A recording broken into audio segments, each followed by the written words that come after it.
Hello friends, क्या हाल है जी आप सभी के? सब ठीक ठाक, सब कुशल मंगल। दोस्तों, आप सबका जुलाई 21 का एग्ज़ाम बहुत बहुत पास आ चुका है और इस लास्ट मोमेंट पे आप लोगों के लिए एक बहुत अच्छी अनाउंसमेंट है। एक अनाउंसमेंट ये है कि अन अकेडमी की तरफ से आप लोगों को सपोर्ट देते हुए एक सेशन ऑर्गेनाइज किया जा रहा है, जिसके अंदर अन अकेडमी के जो आइकॉनिक कोचेज़ हैं वो आप लोगों को गाइड करेंगे एग्ज़ाम्स की प्रिपरेशंस के लिए, एग्ज़ाम्स में स्ट्रेटजीज़ के लिए, अपने आप को आपने कैसे रिलैक्स रखना है, एग्ज़ाम आपने कैसे अटैम्प्ट करना है एंड बाकी सारी चीज़ों के लिए। ये जो लास्ट मिनट स्ट्रेटजी है, इस लास्ट मिनट स्ट्रेटजी में जो आइकॉनिक कोचेज़ हैं वो आप लोगों के साथ इंटरेक्शन करेंगे। ये आइकॉनिक कोचेज़ आप लोगों को गाइड करने वाले हैं आज शाम। आज 5 तारीख है, आज सॉरी 3 तारीख है, तो 3 जुलाई को आज शाम 7:30 बजे यूट्यूब के ऊपर लाइव सेशन है। आप इस लाइव सेशन को ज़रूर ज्वाइन कीजिएगा। मैं डिस्क्रिप्शन बॉक्स के अंदर इसका लिंक आपको दे रहा हूं ताकि आपको यहाँ वहाँ जाने की ज़रूरत ना पड़े और आप एग्जैक्टली सही लोकेशन में पहुँच जाए। लास्ट मिनट स्ट्रैटेजीज होंगी, बिल्कुल लास्ट मिनट पे किस प्रकार से आप अपने आप को प्रिपेयर कर सकते हैं और साथ साथ में एग्ज़ाम प्रेशर आप किस प्रकार से टैकल कर सकते हैं उसके बारे में डिस्कशन होगा। इसके अंदर जो पैनल के अंदर कोचेज़ हैं आइकॉनिक में, वो पार्टिसिपेट करेंगे, जिनका नाम है Ajwar Khan, then Suhadeep Dhar, Avantika and Ayush Agarwal. So these 4 iconic coaches will guide you. They will take you through the tough times that you have been through in past 2.5 months. मेरे बेटा, इसके अंदर आपको सिर्फ इतना करना है कि आप लोगों को डिस्क्रिप्शन में जो दिया गया लिंक है उसके ऊपर क्लिक करना है। साथ साथ में रिमाइंडर सेट कर लेना। आज शाम, आज 3 तारीख है, आज शाम 7:30 बजे से ये वाला सेशन होगा। मैं ज़रूर अटेंड करूँगा। उम्मीद कर रहा हूँ कि मेरे साथ में आप लोग भी सेशन को अटेंड करेंगे और आज शाम 3 जुलाई को 7:30 बजे इस सेशन को आप ज्वाइन करेंगे। आपके जितने भी डाउट्स हैं आप लाइव चैट के ऊपर अपने डाउट्स पूछ सकते हैं। आपको उन सभी क्वेश्चंस का जवाब मिलेगा और आपके एग्ज़ाम से रिलेटेड जो भी आपके मन में बातें चल रही हैं, चाहे वो कोरोना से रिलेटेड हो, ऑप्ट आउट से रिलेटेड हो, हर चीज़ का आपको यहाँ पे जवाब मिलेगा। I promise you this is going to be a one good interactive session where you will be benefiting a lot. तो बिल्कुल भी भूलना नहीं है, आज शाम 7:30 बजे आपके लिए ये वाला सेशन है।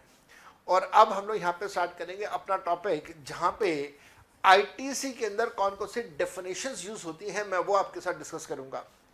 आईटीसी के अंदर जैसे इनपुट टैक्स क्या होता है, इनपुट टैक्स क्रेडिट क्या होता है, इनपुट गुड्स कौन से हैं, कैपिटल गुड्स कौन से हैं, इस प्रकार की सारी डेफिनेशंस मैं आपके साथ स्टार्ट कर रहा हूं।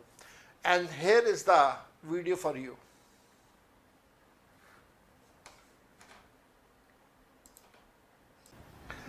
नमस्ते दोस्तों, क्या हाल चाल आप सबके। मैं उम्मीद कर रहा हूं कि आप लोग सब बहुत बहुत बहुत अच्छे होंगे और आप लोग अपनी प्रिपरेशंस खूब जोर शोर से कर रहे होंगे। मेरे बेटा, हमारा जीएसटी का सब्जेक्ट बहुत इंपॉर्टेंट सब्जेक्ट, ना कि ये सिर्फ एग्जाम की पॉइंट ऑफ व्यू से इंपॉर्टेंट, बट रियल लाइफ के पॉइंट ऑफ व्यू से भी बहुत इंपॉर्टेंट। जब तक हम लोग जिंदा रहेंगे, मैं जिंदा रहूंगा, इस हिंदुस्तान में सारे लोग जिंदा रहेंगे, जब तक आप जिंदा रहेंगे तब तक आपको अपनी डे टू डे लाइफ में रोजाना जीएसटी फेस करना होगा। आप कोई भी सामान खरीदेंगे, आपको उसके ऊपर जीएसटी पे करना होगा। आप कोई भी सर्विसेज लेंगे, आपको उसके ऊपर जीएसटी देना होगा। Till the time we all survive, till the time we have our last breath, we will be facing GST. और इसी वजह से मैं पहले चैप्टर से लेके आपको ये बोलता आ रहा हूं कि don't consider this chapter only as an only for the academic purposes कि साहब मेरे को अपने पेपर के अंदर सिर्फ 40% नंबर लेके आने हैं पास होने के लिए। इस सब्जेक्ट को सिर्फ पास होने के लिए मत पढ़िए, इस सब्जेक्ट को पढ़िए सीखने के लिए। This is the part of the life, this is going to be a game changer for most of you.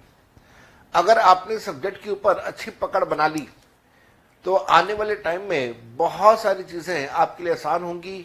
और बहुत ज्यादा बेनिफिशियल भी होंगी। आर्टिकलशिप पे जाओगे, GST will play a major role. Qualify करोगे, क्वालिफाई करने के बाद नौकरी पे जाओगे, GST will play a major role. अपनी प्रैक्टिस करोगे, GST will play a major role. कुछ सब्जेक्ट्स ऐसे हैं जो कि आपकी लाइफ में हमेशा आपके साथ चलेंगे। जैसे अगर मैं आपको बोलूं अकाउंटिंग स्टैंडर्ड्स, जो हम लोग अकाउंट्स में करते हैं, बहुत सीरियसली करिएगा, बहुत बहुत ज्यादा सीरियसली करेगा। अकाउंटिंग स्टैंडर्ड्स हो, आईएफआरएस हो, इंड एएस हो, ये सब कुछ आपकी लाइफ में बहुत इंपॉर्टेंट है। कंपनी लॉ बहुत सीरियसली कीजिएगा, कंपनी लॉ बहुत इंपॉर्टेंट है। इनकम टैक्स और जीएसटी बहुत सीरियसली कीजिएगा। जब कभी भी आप नौकरी पे हो, जब कभी भी आप प्रैक्टिस में हो, तो ये 3-4 चीजें आपकी बड़ी हैंडफुल रहेंगी। Accounting standards, auditing standards. मैं ये नहीं कह रहा कि ऑडिट के सारे चैप्टर रट लो, या मैं ये आपको नहीं कह रहा कि अकाउंट्स के सारे चैप्टर रट लो, नहीं, सारे चैप्टर्स मत करो। अब अमलगमेशन की रिक्वायरमेंट बहुत कम पड़ती है, लेकिन आपके अकाउंटिंग स्टैंडर्ड्स स्ट्रांग होने चाहिए, ऑडिटिंग स्टैंडर्ड्स स्ट्रांग होने चाहिए, कंपनी लॉ आपका स्ट्रांग होना चाहिए। और इसी प्रकार से अपने आप को मजबूत करना है, तो फिर आपकी जीएसटी और इनकम टैक्स बड़ा स्ट्रांग होना चाहिए। और जीएसटी के अंदर एक बहुत बहुत बड़ा रोल प्ले करता है चैप्टर इनपुट टैक्स क्रेडिट। जो जीएसटी का मेन अट्रैक्शन है, वो जीएसटी का मेन अट्रैक्शन ही है इनपुट टैक्स क्रेडिट, आईटीसी। आप कौन कौन सी सिचुएशन में इनपुट टैक्स क्रेडिट का बेनिफिट ले सकते हैं, कौन कौन सी सिचुएशन में नहीं ले सकते, ये आपको जानना बहुत जरूरी है।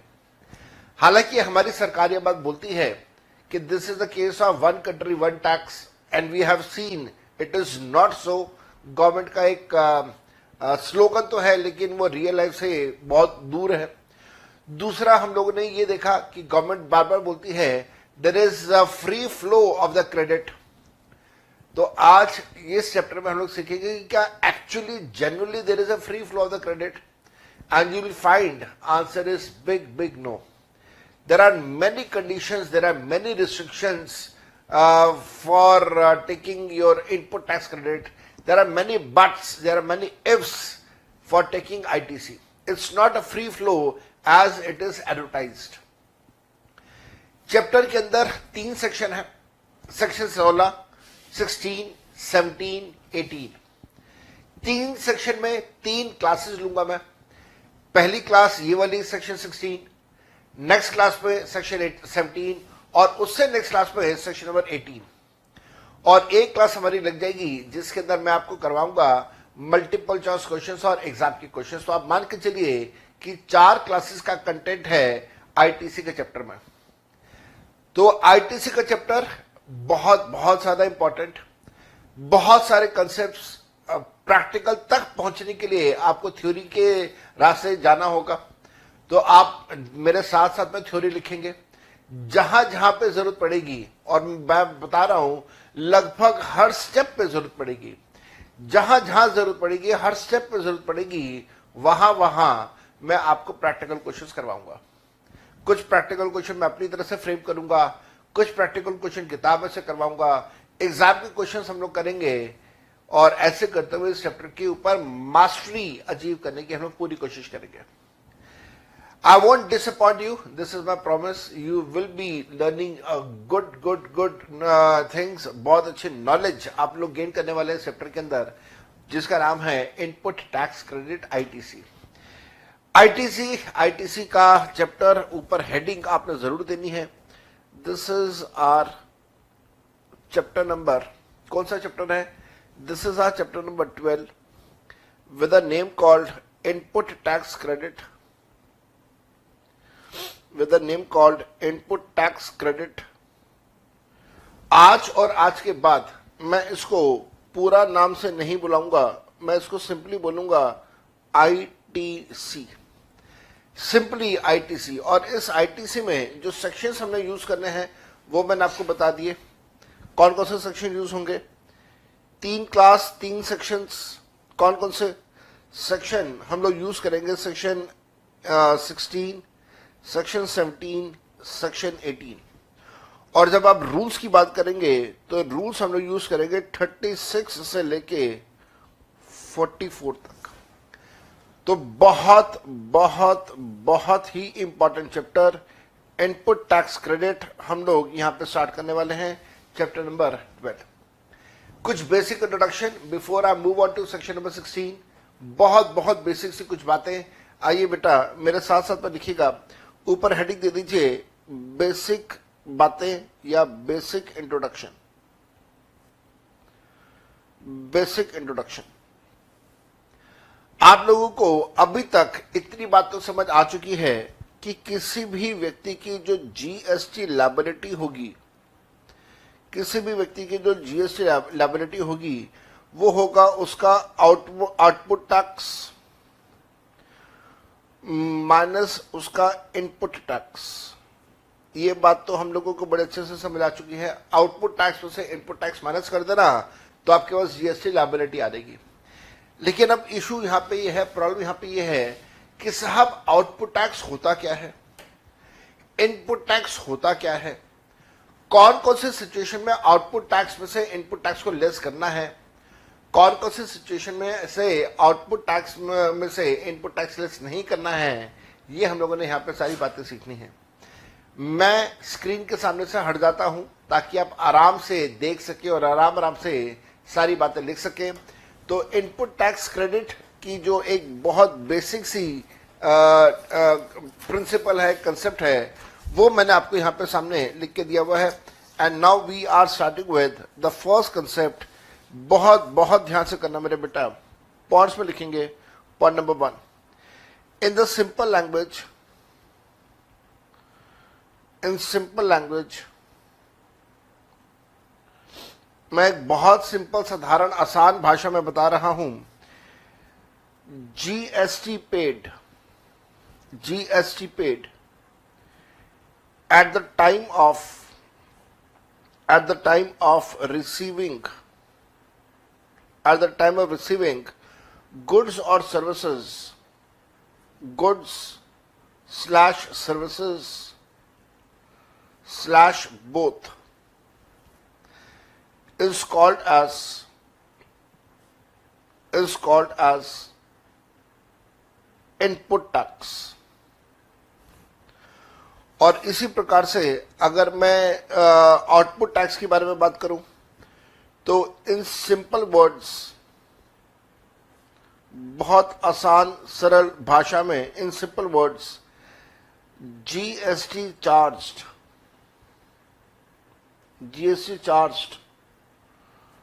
फ्रॉम द रिसीवर या यू मे से रेसिपिएंट, receiver या recipient at the time of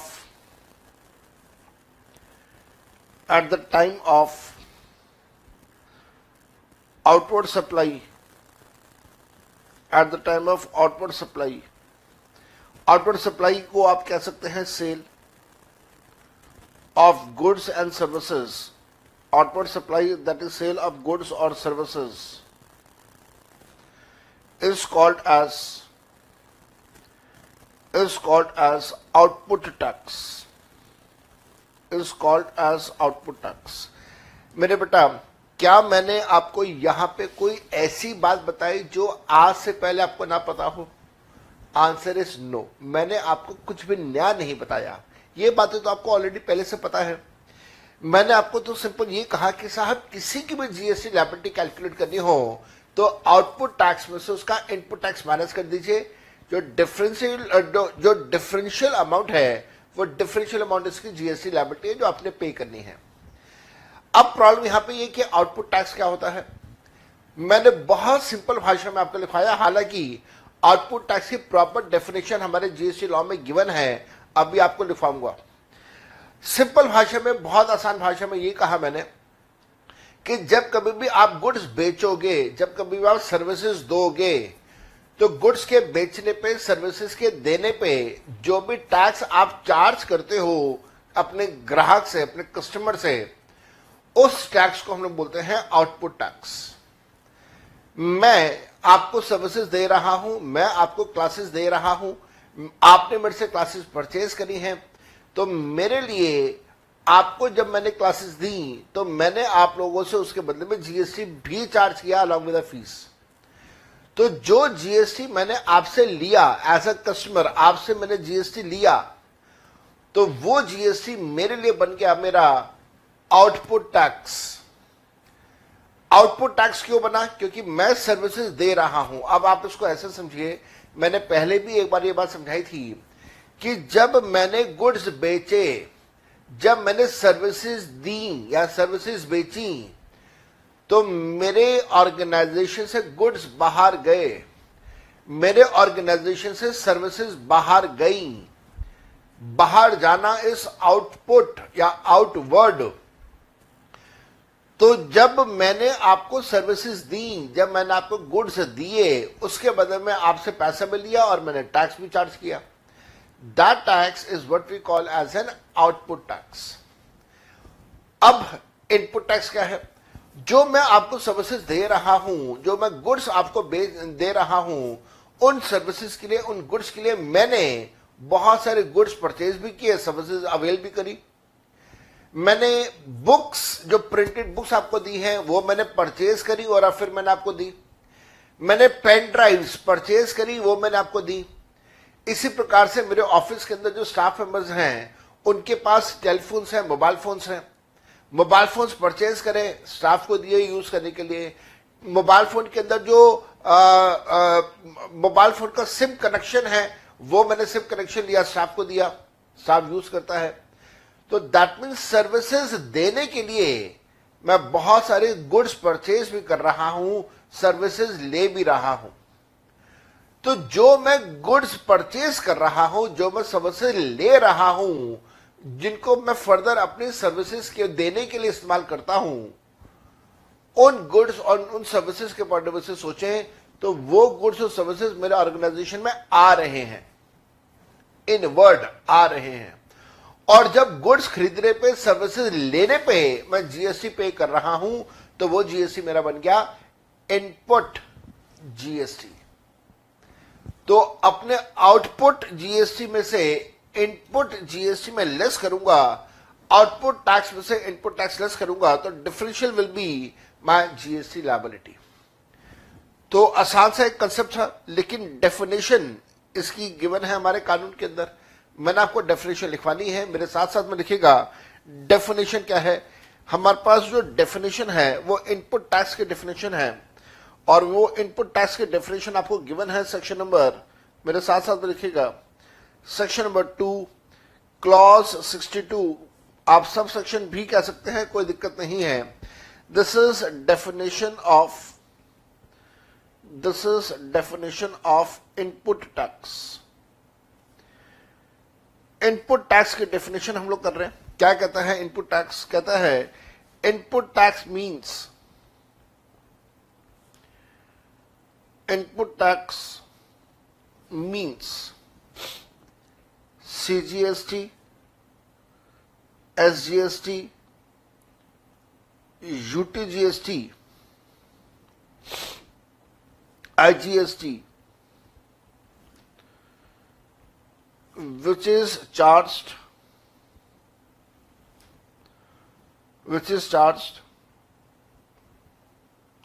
on the supply of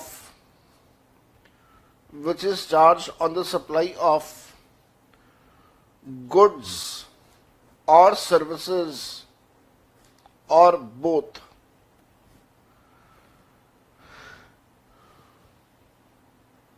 which is made by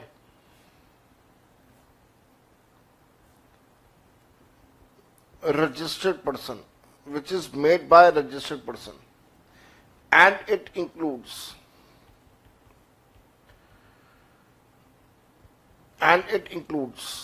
point number A, IGST paid on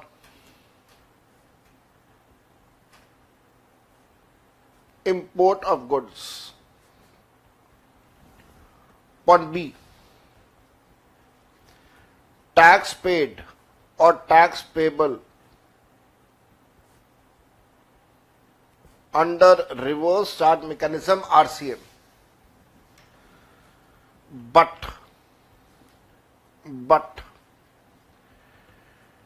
it will not include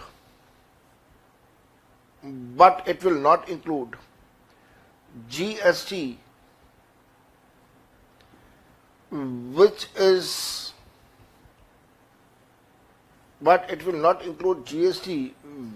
is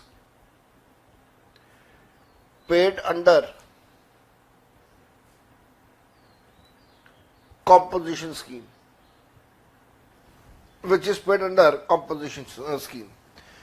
मैंने आपको input की definition दे दी यहां पे, इसी प्रकार से आउटपुट की डेफिनेशन भी लिख लीजिए। Point number 4, section 2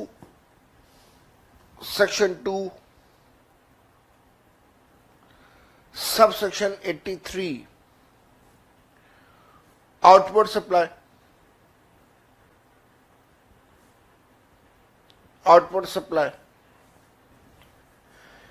it means supply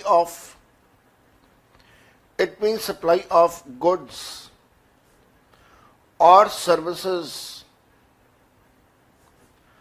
or both. It means supply of goods or services or both, whether by sale or by transfer,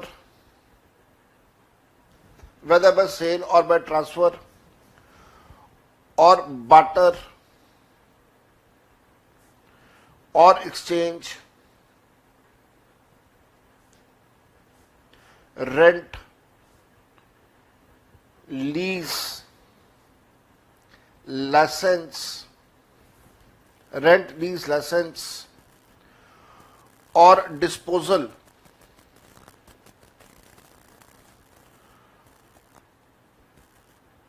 for consideration,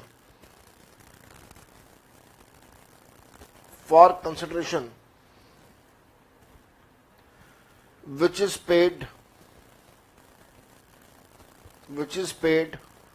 or which is payable by a person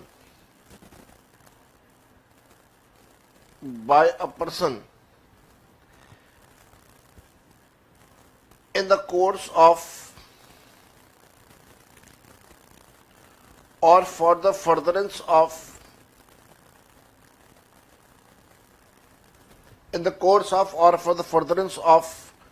business। तो मैंने आपको output supply के बारे में, यहां पे output supply की definition मैंने आपको दी है। आउटपुट सप्लाई क्या होता है?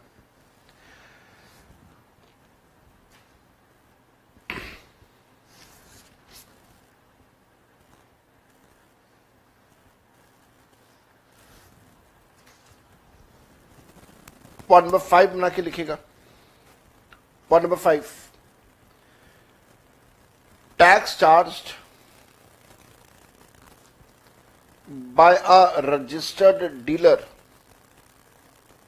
या registered person on his output supply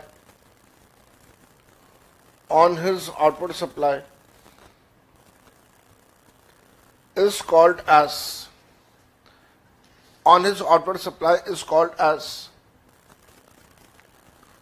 output tax।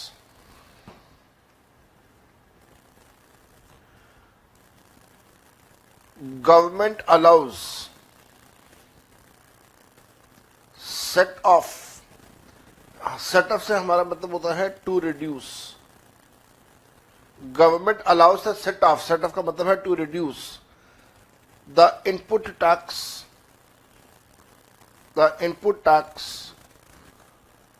From the output tax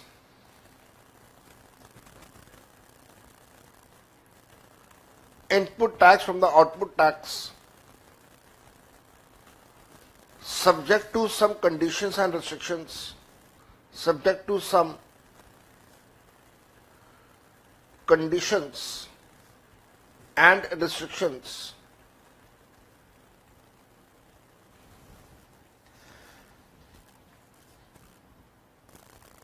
and the person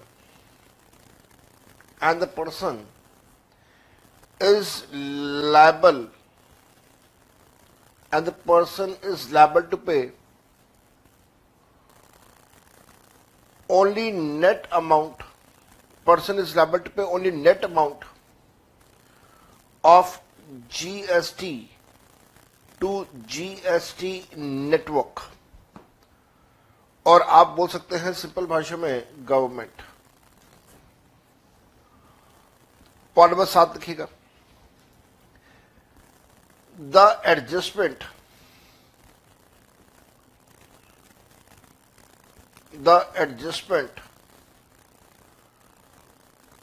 of reducing the input tax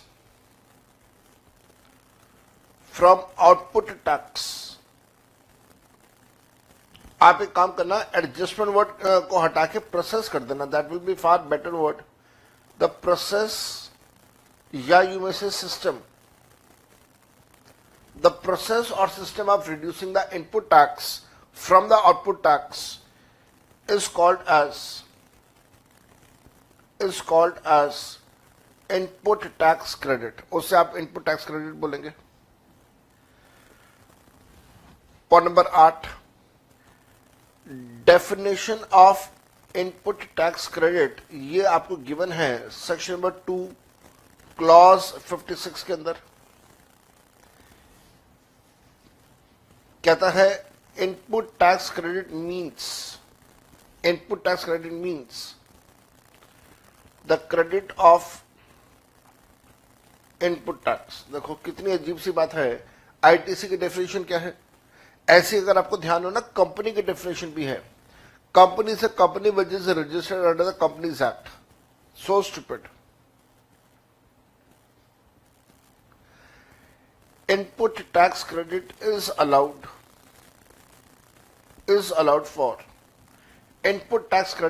for GST paid on point number A, input goods, point B, input services, और point number C, capital goods। तो 3 चीजों के लिए आपको ITC मिलने वाला है। Point number 10 पे जाएंगे तो प्रॉब्लम आती है कि साहब इनपुट गुड्स क्या होते हैं। आप सारी चीजें लिखते चलिए मेरे साथ साथ में, मैं अभी आपको सारी चीजें बड़े अच्छे तरीके से समझाने वाला हूं। जैसे ही मैं आपके सामने आऊंगा मैं आपको सारी चीजें समझा दूंगा। पहले कुछ बातें हम लोग लिख लेते हैं, मटेरियल इकट्ठा कर लेते हैं समझने के लिए। Input goods means goods other than capital goods,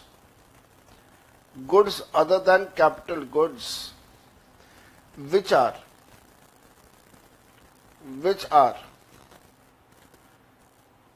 intended to be used by the supplier,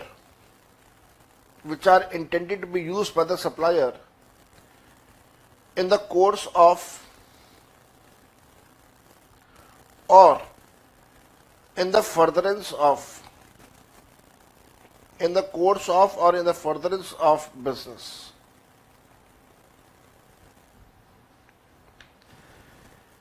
point number 11, input services क्या होती हैं?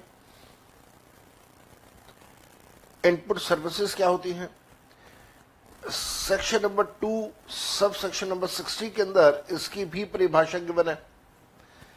कहता है इनपुट सर्विसेज, कहता है एग्जामिनर, कहता है law maker that input services means any service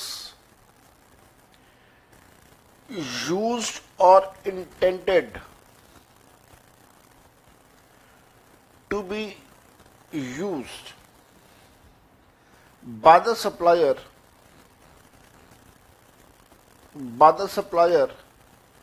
in the course of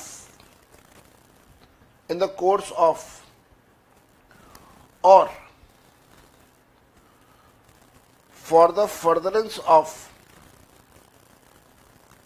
in the course of or for the furtherance of business। ऐसे ही आपके मन में बात आएगी सर कैपिटल गुड्स क्या होते हैं। कैपिटल गुड्स भी अभी मैंने ऊपर लिखा था, हाँ जी, कैपिटल गुड्स क्या होते हैं। Capital goods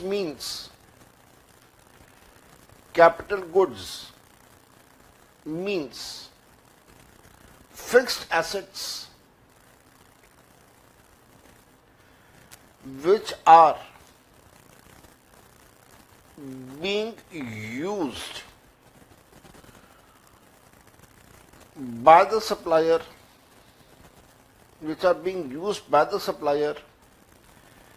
in the course of or for the furtherance of the business or for the furtherance of the business in the course of or in the furtherance of the business। मेरे बच्चे आपने काफी सारे points लिख लिए हैं, मैं आपके सामने आऊंगा ये सारी की सारी बातें आपको समझाने के लिए। And here I am in front of you. बात को ध्यान से सुनना, एक एक बात को बहुत ध्यान से सुनना। मैंने थोड़ी देर पहले जब चैप्टर स्टार्ट किया, लगभग आधा घंटा पहले, तो मैंने आपको बताया कि आउटपुट टैक्स में से आप इनपुट टैक्स को माइनस करोगे तो जो डिफरेंस अमाउंट होगा वो आपकी जीएसटी लायबिलिटी है, जो अल्टीमेटली आपने पे करना है। किसको पे करेंगे आप? पहला सबक सीख लो, आप जीएसटी का पैसा कभी सरकार को डायरेक्टली पे नहीं करते। ऐसा नहीं है कि आपने पैसा डायरेक्टली स्टेट गवर्नमेंट के अकाउंट में ट्रांसफर कर दिया, या ऐसा नहीं है कि आपने पैसा डायरेक्टली सेंट्रल गवर्नमेंट के अकाउंट में ट्रांसफर कर दिया। नेवर। आप जो भी पैसा पे करोगे वो सारा का सारा पैसा जाएगा जीएसटी नेटवर्क के पास। अब जीएसटी नेटवर्क के बारे में डिटेल डिस्कशंस ऑलरेडी मैं आपके साथ कर चुका हूं। तो जो भी पैसा आप देंगे वो जीएसटी नेटवर्क के पास जाएगा, और जीएसटी नेटवर्क बाद में ये पैसा central government, state government, union territories में डिस्ट्रीब्यूट करेगा। मैंने आपको यही बातें यहां पे दिखाई। मैंने आपको कहा सिंपल लैंग्वेज में कि जीएसटी जो आप पे करते हैं at the time of receiving the goods, receiving the services, is what we call as an input tax. ये मैं आपको समझा चुका हूं, अभी प्रैक्टिकल क्वेश्चन भी करवाऊंगा। इसी प्रकार से जब जीएसटी आप रिसीवर से लेते हैं, आपने गुड्स बेचे, आपने सर्विसेज बेची, आप रिसीवर से जीएसटी लेंगे, जो पैसा अल्टीमेटली आपने गवर्नमेंट के पास जमा करवाना है, that is what we call as your output tax. मैंने उसके बाद आपको डेफिनेशन लिखवाई इनपुट टैक्स की, और आउटपुट टैक्स की डेफिनेशन है सेक्शन 262 के अंदर दिया हुआ है। इनपुट टैक्स की डेफिनेशन कहता है इनपुट टैक्स के अंदर आपके सभी प्रकार के टैक्सेस आ जाएंगे। सीजीएसटी भी आएगा, एसजीएसटी भी आएगा, यूटीजीएसटी भी आएगा, आईजीएसटी भी आएगा। ये सारे के सारे जो टैक्सेस हैं ये आपके इनपुट टैक्सेस माने जाएंगे। साथ साथ में ये टैक्सेस वो होंगे जो आपने गुड्स खरीदने पे या सर्विसेज खरीदने पे आपने रजिस्टर्ड पर्सन को पे किया था। देखो यहां पे वर्ड क्या लिखा हुआ है, which is made by the registered person. That means आपको रजिस्टर्ड पर्सन दे रहा है, आपने ये पैसा रजिस्टर्ड पर्सन को पे किया है। आप रजिस्टर्ड पर्सन से गुड्स खरीद रहे हैं, सर्विसेज खरीद रहे हैं, और आप उसको जीएसटी का पैसा दे रहे हैं, वो आपके लिए बनेगा इनपुट टैक्स। यहां से एक लेसन आ गया हमारे पास कि अगर आप गुड्स खरीद रहे हैं, अगर आप सर्विसेज ले रहे हैं किसी अनरजिस्टर्ड पर्सन से, तो उस केस में आप आईटीसी नहीं ले पाएंगे। ये बात मैंने भी आपको लिखवानी है, जैसे जैसे आगे चलेंगे हम लोग सारी बात लिखेंगे।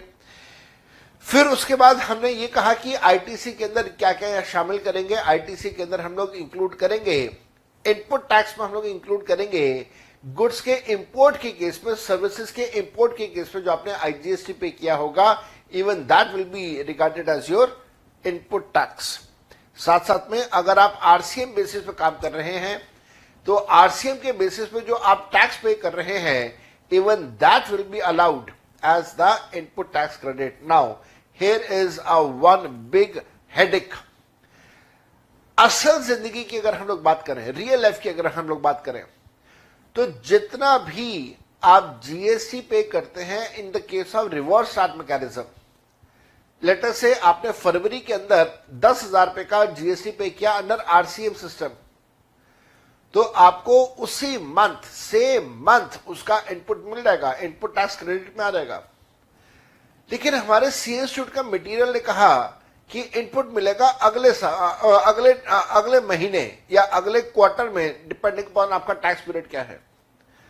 Now this is very very strange कि why C institute, why the study material of the C institute says such a thing, मेरी समझ के बाहर की बात है। लेकिन मैं आपको गलत नहीं करवाने वाला, मैं आपको यही बात बोलूंगा, सलाह दूंगा कि अगर आरसीएम का सिचुएशन हो, ये मैं आपको लिखवाऊंगा जैसे जैसे आगे चलेंगे हम लोग, अगर आरसीएम का सिचुएशन होगा तो आप इनपुट उसी मंथ, उसी क्वार्टर में लेंगे जिस मंथ या क्वार्टर में आपने वो आरसीएम के थ्रू जीएसटी पे किया होगा।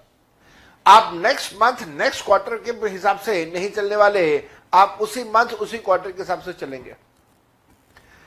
और हम लोग जब भी प्रैक्टिकल क्वेश्चंस करेंगे, नीचे फुटनोट में जरूर लिखेंगे that we disagree with the solution of the C Institute। तो आइए मेरे बच्चे यहां से और आगे चलता हूं। आउटवर्ड सप्लाई क्या है? आउटवर्ड सप्लाई जब आप गुड्स बेच रहे हैं, जब आप सर्विसेज दे रहे हैं, तो उसको हम लोग बोलते हैं आउटवर्ड सप्लाई। और उसके ऊपर जब आप जीएसटी चार्ज करेंगे, that is what we call your output tax. और यही बात मैंने आपको लिखाई है पॉइंट नंबर 5 पे। The tax which is charge by the registered person, registered person charge करेगा, ये बहुत जरूरी बात है। Unregistered person are not allowed to charge GST, हमने पहले पढ़ा था सेक्शन 32 एंड 33 में। Unregistered person are not allowed to charge GST, और रजिस्टर्ड पर्सन जीएसटी चार्ज करेंगे सिर्फ। तो ध्यान से देखिएगा, tax which is charge by the registered person on the output supply is what we call as an output tax. और साथ साथ में गवर्नमेंट ने सिस्टम जो बनाया है, उस सिस्टम के मुताबिक आपके आउटपुट में से इनपुट को सेट ऑफ करना अलाउ कर दिया गया है। सेटअप से हमारा मतलब क्या है? सेटअप से हमारा मतलब है रिड्यूस करना अलाउ कर दिया है। लेकिन ऐसा नहीं है कि आप फ्रीली आप कुछ भी रिड्यूस करते रहे, नहीं, कंडीशंस हैं, रिस्ट्रिक्शंस हैं, फ्री फ्लो नहीं है जैसा एडवर्टाइज किया जाता है। अब ये कंडीशंस और रिस्ट्रिक्शंस कौन कौन सी हैं, सेक्शन नंबर 16 के अंदर मैं करवाऊंगा। अभी स्टार्ट करना है सेक्शन 16 मैंने। और जो नेट अमाउंट होगा सेटअप करने के बाद, सिर्फ आप वो नेट अमाउंट जीएसटी को पे करेंगे। आप ऐसे कह सकते हैं कि गवर्नमेंट को पे करेंगे, हालांकि रियल लाइफ में आप पैसा डायरेक्टली गवर्नमेंट को नहीं देते। आप पैसा किसको देंगे? आप रियल लाइफ में पैसा देंगे जीएसटीएन को, और जीएसटीएन वो पैसा आगे डिस्ट्रीब्यूट करेगा। फिर मैंने आपको ये कहा कि ये जो प्रोसेस है, ये जो सिस्टम है, जहां पे आप आउटपुट टैक्स में से इनपुट टैक्स को लेस करते हो, इस सिस्टम को, इस प्रोसेस को बोलते हैं इनपुट टैक्स क्रेडिट। और इसकी डेफिनेशन क्या है? इसकी डेफिनेशन बड़ी अजीब सी है, बड़ी अब्सर्ड सी है कि आईटीसी का मतलब है कि आपको क्रेडिट मिल जाता है इनपुट टैक्स का। क्रेडिट से हमारा मतलब है लेस हो जाता है इनपुट टैक्स, उसको हम लोग बोलते हैं इनपुट टैक्स क्रेडिट। नाउ ऐसी ही एक डेफिनेशन कंपनी लॉ के अंदर गिवन है कंपनी की। अगर कभी आप कंपनी की डेफिनेशन पढ़े तो वहां पर लिखा हुआ है company is a company which is registered under the companies act. How stupid यार, company is a company which is registered under the companies act, ये क्या डेफिनेशन हुई? ऐसे यहां पे इन्होंने बोल दिया आईटीसी का मतलब होता है the credit of input tax is called ITC. मतलब सिर पीट लो दीवार के साथ, समझ नहीं आता क्या लिखना क्या चाहते हैं। अब मेन कहानी यहां से स्टार्ट होती है। आपको इनपुट किस किस चीज का मिलेगा? आपको इनपुट हमेशा 3 चीजों का मिलेगा, ध्यान रखिएगा। 3 चीजें कौन कौन सी? पहली चीज, आप जो भी इनपुट गुड्स इस्तेमाल करेंगे। अब आपके मन में बात आएगी, साहब इनपुट गुड्स क्या है? मेरे बेटा, इनपुट गुड्स का मतलब है वो गुड्स जो आपके करंट एसेट्स हैं। अब मैं मेरा हक बनता है, मैं इतनी बात मान के चलूं कि आपको ये डिस्टिंग्विश करना आता है कि करंट एसेट्स क्या होते हैं और फिक्स एसेट्स क्या होते हैं। जो आपके करंट एसेट्स हैं, जो आपके फिक्स एसेट्स नहीं हैं, उनको हम लोग बोलेंगे कि वो आपके इनपुट गुड्स हैं। जैसे मैं ढूंढ रहा था, मेरे को मिल गया। जैसे ये पेन ड्राइव है, आप देख पा रहे हैं मेरे हाथ में इस समय ये पेन ड्राइव है, ये स्कैन डिस्क की एक पेन ड्राइव है। तो मान लीजिए मेरे पास एक स्टूडेंट का कॉल आता है, एक स्टूडेंट का मेरे पास मैसेज आता है कि जौहर सर मैंने आपकी क्लासेस परचेज करनी है। तो मैंने कहा ठीक है भाई, मैं तुम्हें क्लासेस पेन ड्राइव के अंदर स्टोर कर दूं, करके ये पेन ड्राइव मैं आपके पास पहुंचा दूंगा। ऐसे ही स्टूडेंट ने कहा सर किताब, मैंने कहा हाँ भाई किताब भी दूंगा। तो ये देखिए मेरे सामने यहाँ पे इस समय किताब रखी हुई है। ये कलर आपको अजीब सा दिख रहा होगा क्योंकि ये बैकग्राउंड की वजह से है, हालांकि ये ग्रीन कलर है, आपको ये कुछ और कलर दिख रहा होगा, परेशान मत होना। तो ये किताब भी दूंगा, ये पेन ड्राइव भी दूंगा। तो मैंने स्टूडेंट को कहा ये दो चीजें मैं तुम्हें दूंगा। अब जरा सोचो, ये दो चीजें देने के लिए ये दो चीजें मैंने खरीदी होंगी ना पहले। तो ये जो पेन ड्राइव मैंने खरीदी, ये किताब मैंने खरीदा, इस किताब को खरीदना और पेन ड्राइव को खरीदना, that will become for me as my input goods. And be careful, these are my inventories, these are my stocks. ये मैं अपने कंजम्पशन के लिए नहीं परचेज कर रहा, ये मैं फर्दर बेचने के लिए परचेज कर रहा हूं। This is what we call my input goods. फिर आता है अगला पॉइंट, इनपुट सर्विसेज। अब इनपुट सर्विसेज क्या है? इनपुट सर्विसेज ये है कि इस पेन ड्राइव के अंदर जो मैंने क्लासेस डाल दी, कहाँ गई भाई पेन ड्राइव? गिर गई नीचे, टेबल के अंदर चली गई, पेन ड्राइव मिल गई। इस पेन ड्राइव के अंदर जो मैंने क्लासेस डाली हैं, इन क्लासेस को सॉफ्टवेयर के थ्रू हम लोग इनक्रिप्ट करते हैं। इनक्रिप्ट का मतलब है कि इन क्लासेस को अब कोई दूसरा व्यक्ति यूज नहीं कर पाएगा, सिर्फ वो यूज कर पाएगा जिसको उसका पासवर्ड पता होगा, और पासवर्ड हम बताएंगे। तो मैंने इंक्रिप्शन की सर्विसेज किसी से ली, मैं खुद तो इंक्रिप्शन नहीं करता, मैंने इंक्रिप्शन की सर्विसेज किसी से ली, इंक्रिप्शन करके ये पेन ड्राइव मैंने आपको दे दिया।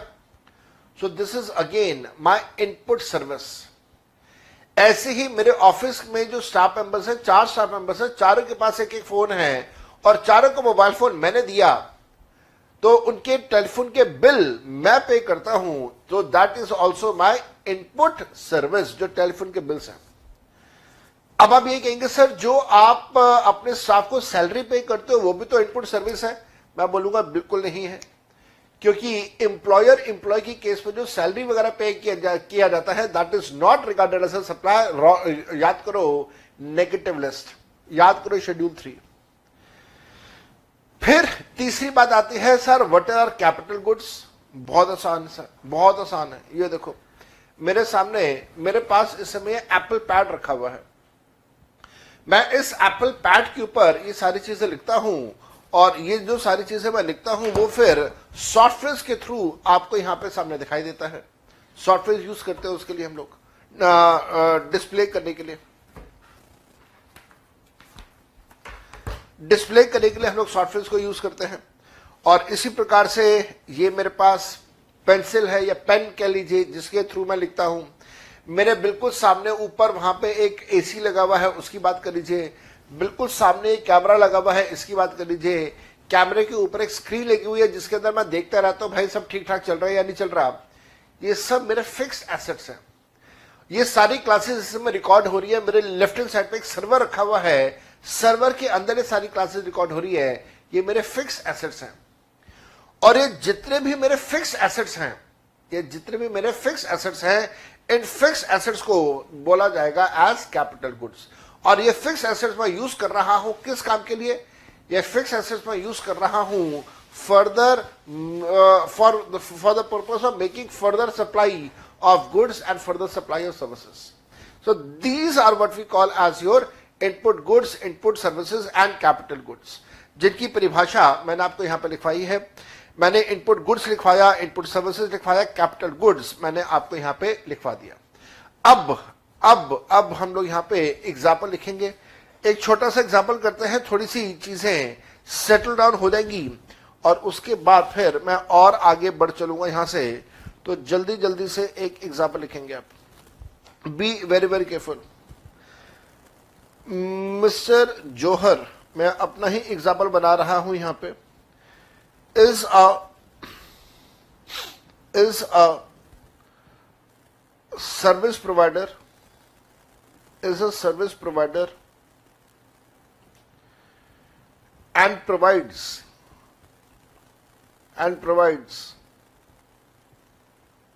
video lectures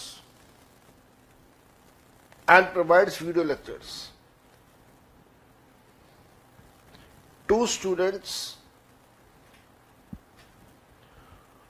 who are doing CA, CS, CMA course.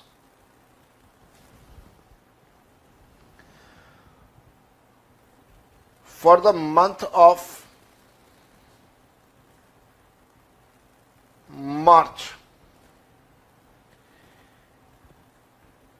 he has sold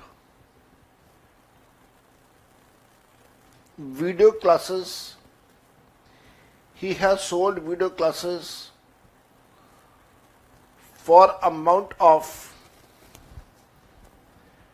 10,50,000, for the amount of 10,50,000, and charged GST at the rate of 18% from students. तो अलग अलग स्टूडेंट्स को मैंने क्लासेस बेची, टोटल कीमत 10,50,000 पे, अलग अलग स्टूडेंट से जीएसटी लिया टोटल 18% के हिसाब से। For providing video classes,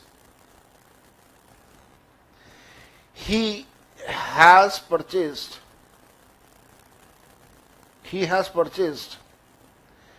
and taken, he has purchased goods and taken services which are: point A, purchase of pen drives for 2 lakhs, for 1 lakh कर देना, purchase of pen drive for 1 lakh and paid GST at the rate of 12%, Point B, paid mobile phone bills of rupees 25,000 and paid GST at the rate of 18%. Point number C,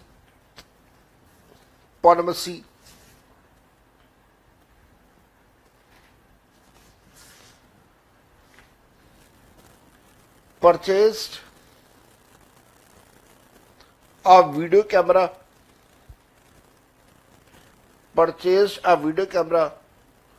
for 3 lakhs and paid GST of 28%. Assume all transactions have taken place within the state of Delhi. मान लेना कि सारी transaction Delhi के अंदर हुई है, मान लेना ऐसा। कैलकुलेट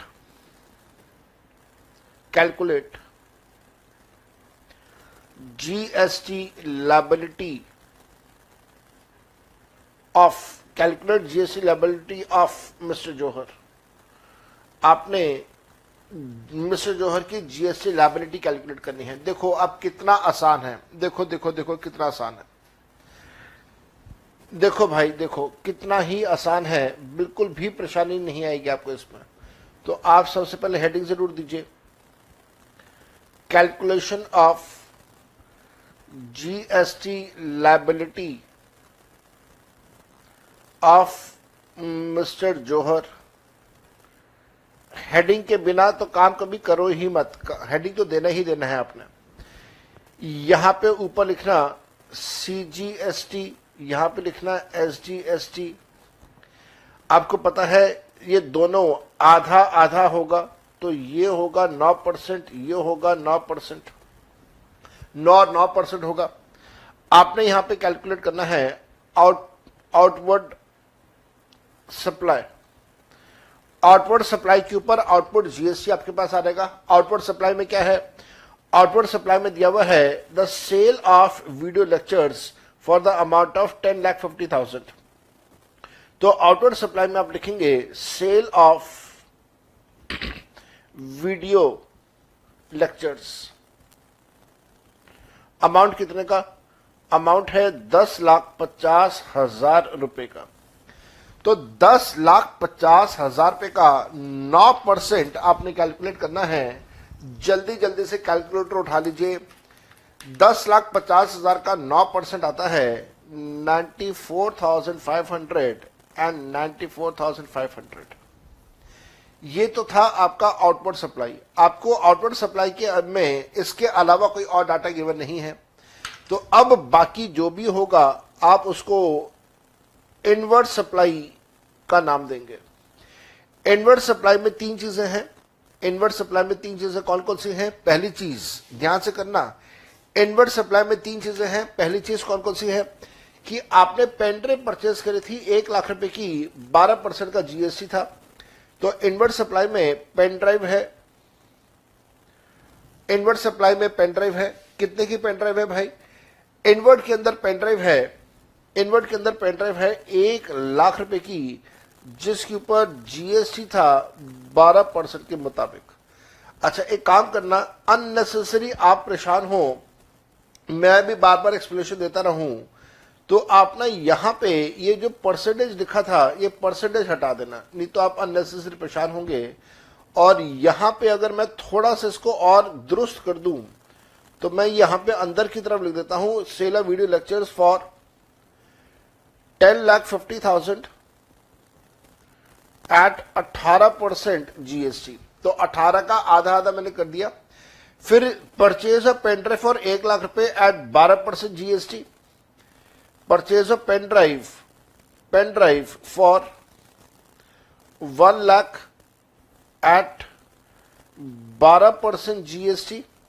तो 1,00,000 का 12% इस 12,000, लेकिन आप आधा आधा करेंगे, आधा 6,000, आधा 6,000।